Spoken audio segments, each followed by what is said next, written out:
창세기 2장 8절부터 17절로 봉독합니다. 여호와 하나님이 동방의 에덴의 동산을 창설하시고 그 지으신 사람을 거기 두시니 여호와 하나님이 그 땅에서 보기 아름답고 곱게 좋은 나무가 나게 하시니 동산 가운데는 생명나무와 선악을 알게 하는 나무도 있더라.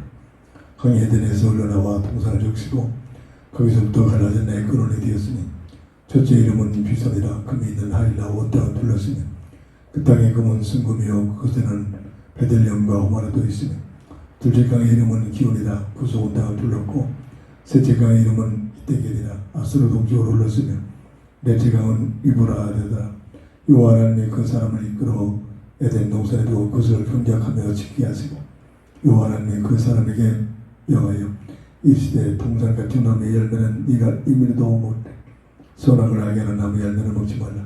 네가 먹는 날에는 반드시 죽으리라 하시니라. 아멘. 부분 과거에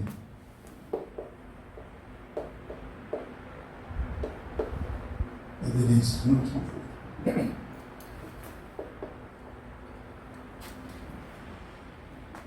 구원사적 입장에서는 시대로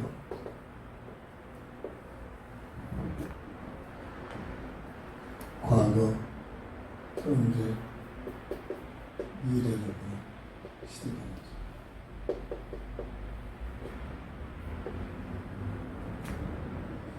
오늘 함께 기도하는 에덴이라는 삶은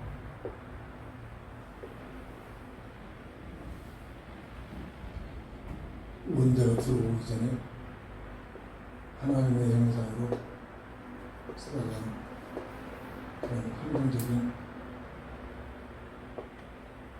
의미를 증거하고 있습니다.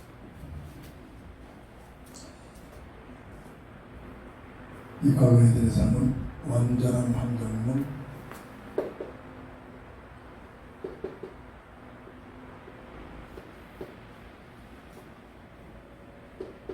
설명하고 있습니다. 뭐가 이렇게 안 되느냐? 가장 깊은 하나님 관계는 임마누엘의 환경이었습니다. 이 원래 하나님의 형상으로 살아가는 사람들의 삶의 부대이기도 하죠. 그러므로 이것은 나귀강 신앙이 서로 돕는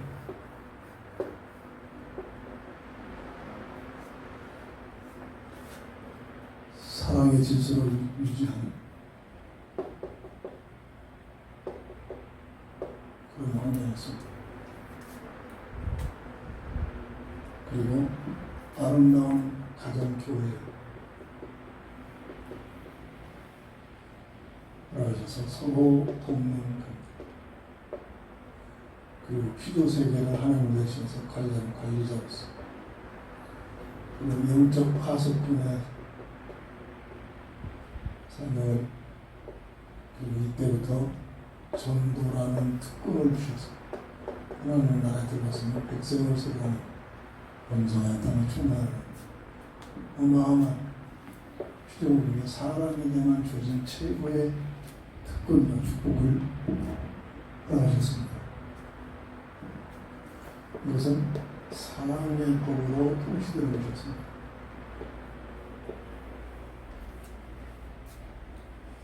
사람을 관리자로 쓰셨죠.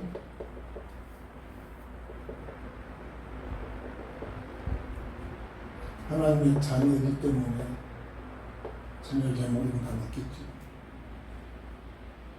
열 중에 하나를 구별하여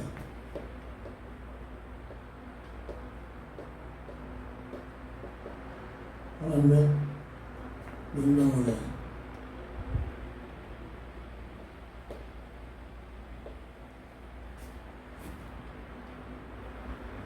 하나님의 섬기는 자유의지에게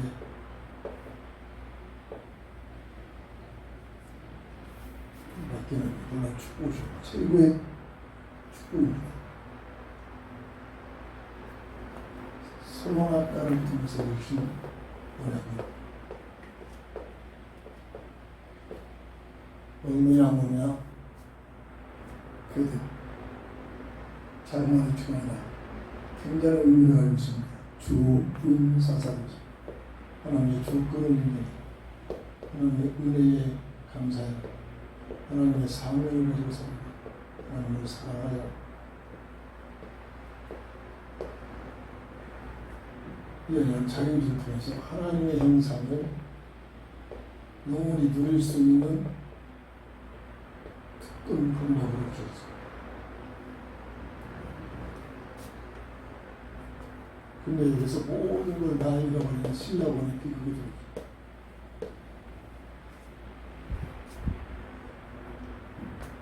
감사치 못하는, 감사만 같이 감사치 못하는 욕망이 들었어. 그들았죠. 악한 마귀에게 미혹을 받죠.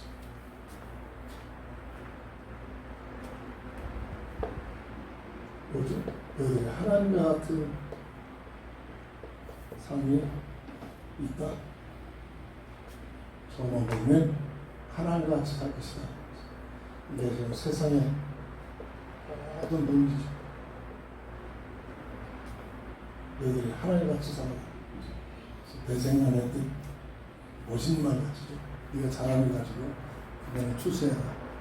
동일한 면을 알고 있습니다. 그래서 목적은 하나님의 언약을 불순종하는 비극이 됩니다. 이게 원죄입니다. 하나님의 언약을 불순종하는 원죄. 교회가 자꾸 이 부분을 반복해요. 주은사사에서 도망 야배로 전락됩니다. 하나님의 주권에 도전해버리고, 하나님의 은혜를 반복해버리고, 하나님의 사명에 아니라 야망 동기에 빠지고, 하나님의 사랑을 배반해버리고, 그 결과 마지막으로 하나님같이 된 것이 아니라 원래 하나님의 말씀대로 하나님의 관계가 단절되는 영적 축복이 되죠.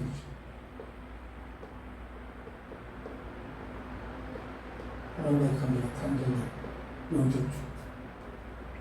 근본 문제가 발생한 근본 문제.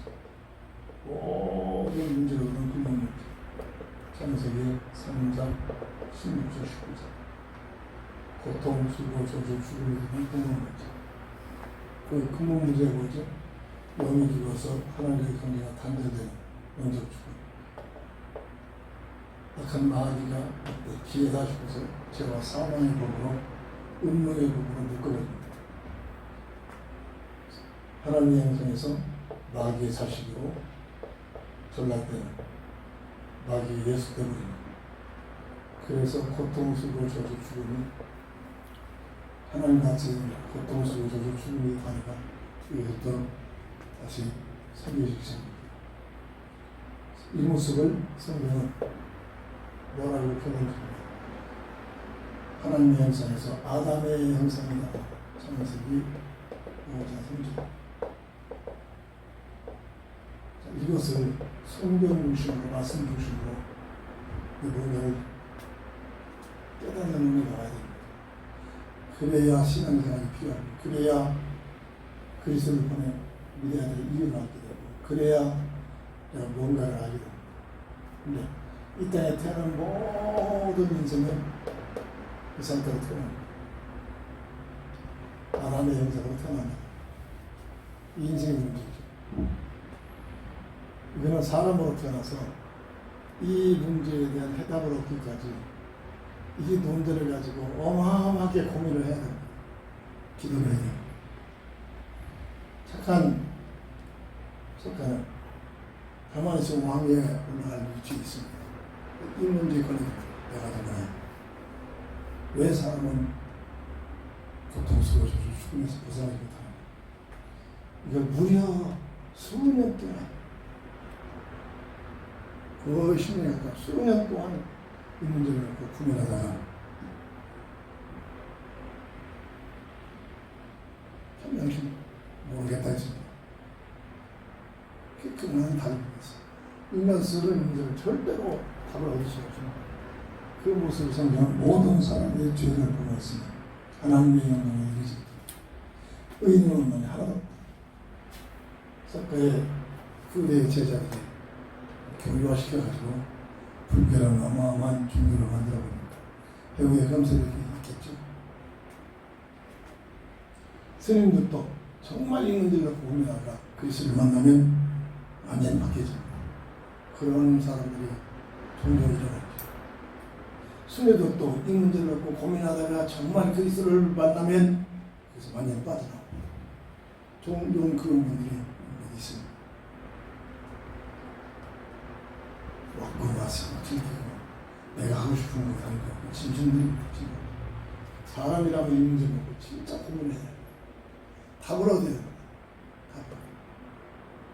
우리 어머님이 은혜겠죠. 어렸을 때부터 이 문제를 굉장히 나름대로 고민했어요. 답을 못 얻었습니다. 성경을 통해서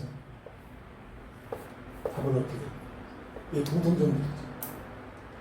성경을 통해서 은혜를 받은 사람들이 공통점입니다. 그냥 말씀이 아니라 그 말씀이 사람 중에서 내게 답을 주는 겁니다. 하나님을 만나고 그래서 기도가 필요하고 그래서 말씀을 묵상을 해요. 낮 시간에 가면 말씀이 그냥 말씀이 나서 내 영혼 속에 막 크게 내려서 웃음으로 더 타는 살아있는 그런 맛들이에요. 그러라고 말씀 주시는 거예요. 말씀은 하나님이시잖아요. 문자화 시켜놨습니다.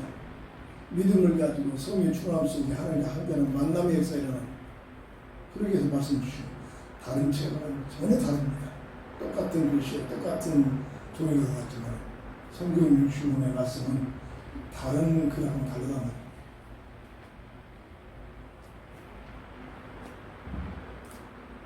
이 문제를 해결하기 하나님께서 그냥 추방하지 않고 창세기 3장 15절 25절 여자의 후손 가죽옷의 대속적인 죽음을 통해서 이 문제를 해결합니다.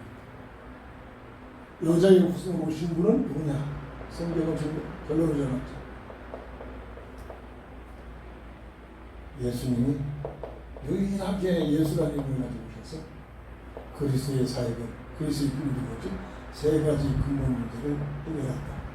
어디서? 십자가에서. 이 얘기입니다. 예수가 그리스도심을 믿어 세 가지 근본 문제가 해결되면 구원에 대한 구원을 뭐죠? 잃어버린 하나님 영생에 회복된다. 이 비밀이 성령의 감동을 통해서 말씀 중심으로 확립이 되고 깨달음이 와야 돼요. 그 이제는 전부 다 현실입니다. 그 이제는 전부 세상 것입니다. 그 이제는 전혀 아무리 믿음 좋아해도 내 생각 내 중심. 내 생각 내 중심이 되면 결국은 그리스도의 비밀을 못 믿었죠. 그러기 위해서 이 내용들이 말씀을 중심으로 성경을 통해서 이게 무슨 말이냐? 고민을 해야 돼. 고민이 뭐죠? 그냥 있는 게 아니라 이 내용을 듣고 깊은 기도 속에 들어가야 돼. 깊은 기도 속에 삶 자체가 기도가 돼요. 24시간 기도가 호흡이 기도가 돼요. 그래서 기도 속에서 성령의 감동을 통해서 인생의 문제가 뭐냐? 돈 문제가 아니라 배경 문제가 아니라 지원 문제가 아니라 내 무능 문제가 아니라 이 세 가지 문제. 세 가지. 하나님과의 관계가 단절되는 거예요. 죄와 사망의 법적으로 운명에 묶여버린 문제. 눈에 보이는 악한 마귀의 예수들은 이 문제는 절대로 의미한 스스로 해결할 수 없는 거예요. 하나님께서 이 문제를 해결하기 위해 그리스도를 보냈는데 그 그리스도가 누구냐? 여자의 역성을 준 예수입니다. 이게 우리 신앙 고백이 되죠. 이 과거의 에덴의 삶을 보면서 왜 우리에게 그리스도가 필요하냐?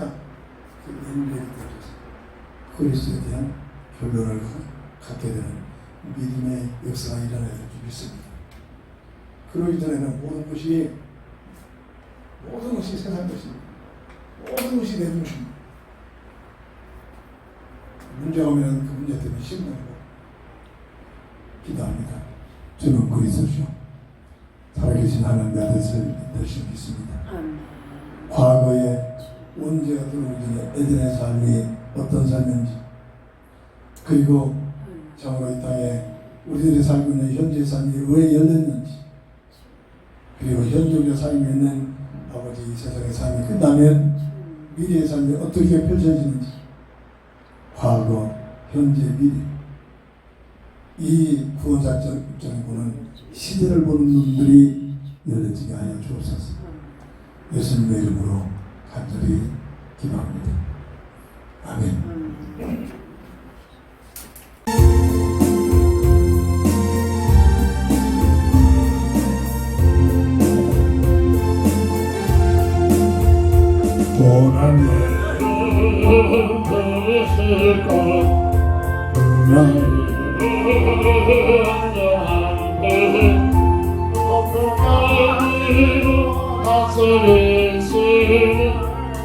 주의 영원한 법을 주의 영원한 심판 함께하사 항상 나를 붙드시니 어느 곳에 가든 길을 건너지 않으니 주의 말을 의지합니다. 세상 죄인들 나를 보고 예수는 함께 동행하니 주의 은혜가 충만하니 주의 영원한 법이니 주의 영원한 심판 함께하사 항상 나를 믿으시니 어느 곳에 가든지 일어나지 않으니 주의 발을 의지합니다. 나연히 힘이 일어나게도 이리에 귀한 힘을 주신 이때 함께로 안보하시니 주의 영원한 발을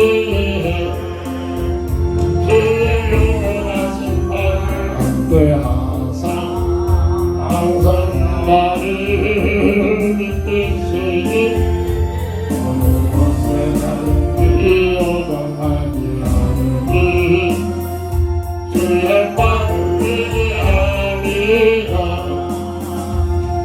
못한 것 절대 없이 나의 힘을 주께 맡기 나의 구하는 말씀 주시 주의 영원한 나를 위해 주의 영원하신 나를 하사 항상 나를 이끄시니 어느 곳에 가든지 요망하지 않으니 그의 마음을 위하니라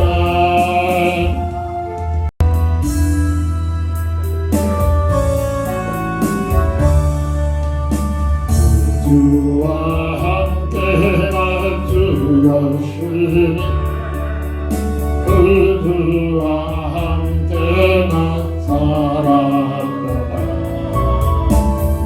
영광의 그날 이르르 언제나 주만 바라보네 언제나 주는 날 사랑하사 언제나 새 생명 주시나니 영광의 그날 이르르 언제나 주만 바라봅니다 남쪽의 시험을 받을 때와 무거운 근심이 있을 때 주께서 그때로 같이 하소 언제나 나를 도와주시네 언제나 주는 날 사랑하사 언제나 새 생명 주시나니 영광의 그날 이르르 언제나 주만 바라봅니다 여한번 눈물을 흘릴 때와 쓰라린 마음으로 안식할 때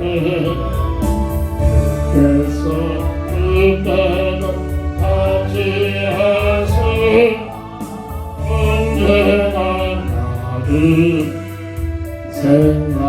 생각하시네 언제나 주는 날 사랑하사 언제나 새 생명 주시나니 영광의 그날 이르르 언제나 주만 바라봅니다 내 몸의 약함을 아시는 주 못고친 질병이 아주 없네 내 모든 날이 기쁜 데만 언제나 나와 함께 계시네 언제나 주는 날 사랑하사 언제나 새 생명 주시나니